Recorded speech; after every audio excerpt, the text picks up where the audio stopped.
Hello! Here is Chapter 8, and Chapter 8's title is Surprise for Ollie's Birthday. Ollie Deglar was having a birthday party at the Roadhouse. Everyone in town was going to be there. Jack made a big cake for him, and now that the chores were done and the cook shack was spotless, Jack was ready to decorate it. Jack made cakes for everyone's birthday. He had a special little kit of colors to dye the frosting and canvas tubes to squeeze the frosting out in lines. Bo would never miss watching Jack make one of his cakes. She liked to watch him get ideas. His gray eyes got sort of still, quiet look as if they were waiting. Bo could see the ideas were things that just popped into your head if you waited, like magic. But Jack could never tell how it happened. "Just come to me," he'd say. Bo tried to watch herself get ideas, but it was like trying to catch a butterfly. Every cake was something special. A round cake for Yovella looked like a hat with frosting feathers, almost like the one Yovella wore to be very fancy.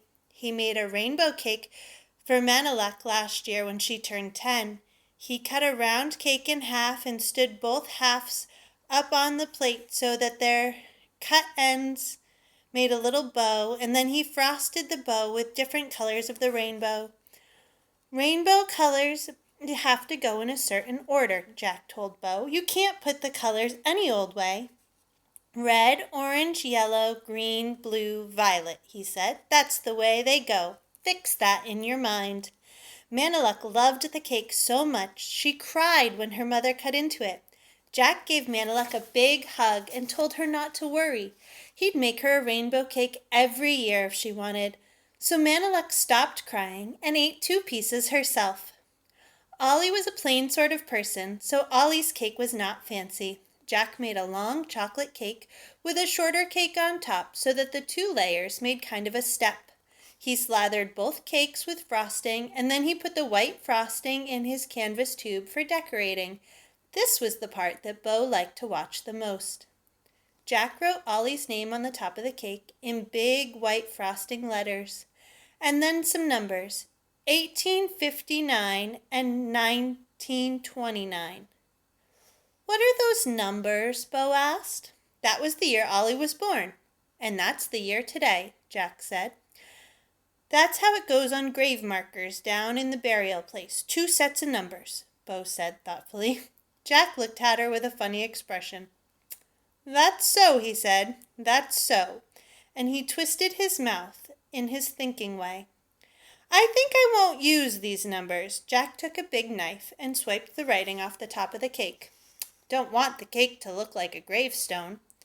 "How did you know when Ollie was born?" "I asked him," said Jack. "The thing about old people is that no one asks them enough questions. They get to thinking no one's interested. So he was going to be 70. So that's 1859. That's subtraction. When you get to school, you'll see how that works." Jack frowned at the cake. "Now what?" he said. Bo watched Jack's face intently, trying to see the moment he got an idea where it came from. He scowled some more and twisted his mouth, and suddenly his frown went away. "Bring me the atlas, Bo." Bo knew that the big book with maps in it was special, and she also knew that miners used it a lot. Most of the time they got the atlas when they was arguing about something. The atlas was to prove who was right about something, like the time that Lester said that London was on the same line as Sitka, and Patty said he was crazy. It was no such thing, and then they got out the atlas, and Patty was right. She didn't know what Jack wanted the atlas for, but she didn't ask, because in a few minutes she'd know.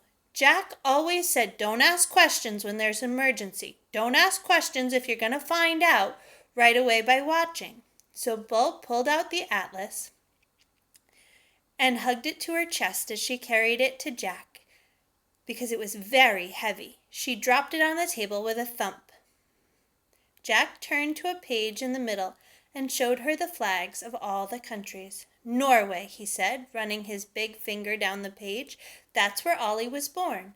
Here's what I was looking for. That's the flag of Norway. That would look good on a cake, wouldn't it? Not too hard to do. Bo could see right away what a good idea that was. But she wished she knew where the idea had come from. Jack stared at the cake again. He mixed a little red color into some white frosting, and then he made some blue. The Norwegian flag was kind of a sideways blue cross on a red background, with a white outlining the edge of the blue cross. Red, white, blue, said Jack. Funny how many flags are red, white, and blue, like ours. Bo tried to count the flags on the page that were red, white, and blue, but she lost count. There were lots. If they asked me to make a flag, I'd use lots more colors than this, she said, and different designs, not just stripes and stars. Too many stars. These flags are not very interesting. But I like this one with the green leaves on it. That's Canada's flag, said Jack.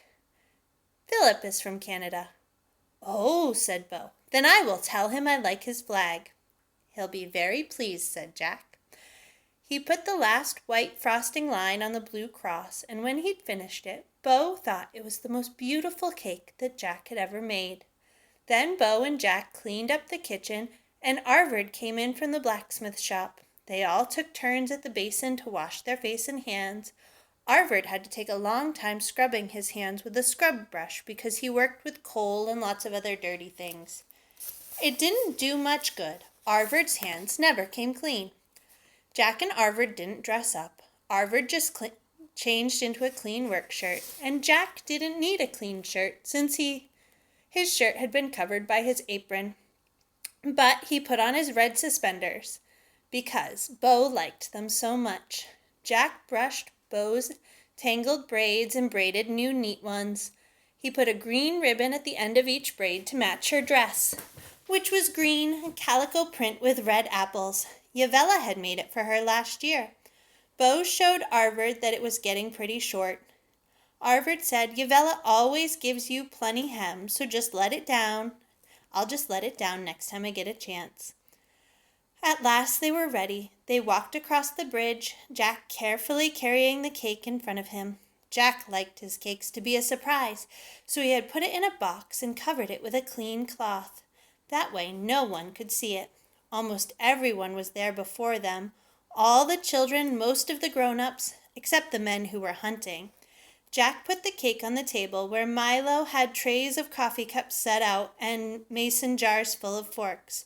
When it was time, Milo called everyone to gather round. Jack took the cake out of the box, while Milo pretended to be a trumpet making an important sound. Ta, ta, ta, ta, ta, ta, ta, ta, ta. By golly, said Ollie. That was always what he said. By golly. The boys called him By Golly Ollie to tease him.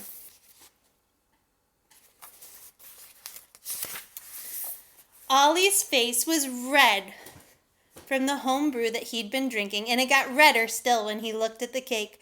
By golly, he said, the flag!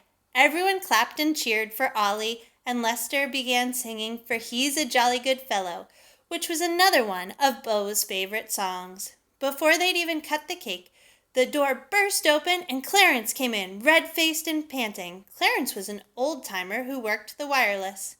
He was waving a piece of paper over his head. A wire! Everyone stood frozen in place to hear Clarence's news. Their anxious faces made Bo suddenly afraid. But that anxiety only lasted a second. They could tell it wasn't bad news from the way Clarence was acting. He was so excited, he was dancing up and down on his toes. Wait till you hear this! Airplanes a-comin'! Comin' here! Everyone crowded around Clarence. Milo grabbed the wire from him and read it out loud once again, and then again as if he could hardly believe it. Will Danfer flyin' his AJ-1 and Ted Smith mechanic to come from Nome to Ballard Creek, landed on the sandbar in front of town. An airplane! Then Milo said softly, at Ballard Creek. Best surprise I ever had for my birthday, said Ollie. Oscar and Bo hung on to each other, hardly breathing. Nothing so exciting had happened in Ballard Creek before. It would be there in about a week. They'd wire ahead so that everyone would know when it was coming. the plane would make 3 stops, Candle and Beetles first, and then Ballard Creek. No one in Ballard Creek had ever seen an airplane except for Cannibal Ivan. When everyone had quieted a little, they ate Ollie's cake and drank coffee while Cannibal told them all about the time he'd seen one in Fairbanks, the first airplane ever in Alaska. See, they was flying round, these promoters doing flying exhibitions any place they could. 1913 it was. Wanted to make lots of money, big hoorah with posters all over. Charged money for people to watch the plane take off and land at the ball field. But nobody sitting in those bleachers except the fat cats and the women in their big hats. Everyone else got to see it for free. Because how smart did you have to be to figure out that if you climbed a tree by the ballpark or sat on someone's roof, you wouldn't have to pay anything at all? Everyone laughed at the disgusted look on Cannibal's face. Tomfool people, those promoters. He showed with his hands what the planes had done. They took off and they landed about a dozen times, tipping and turning in the air, and the last time the pilot threw out some balloons. They expected to sell that plane to someone, but no one was offering. So a few days later, they took it apart and shipped it on a sternwheeler to the mouth of the Yukon and back to the States. I was on that steamer, the Molly B. Saw the plane all wrapped up on the deck. Looked real little without its wings.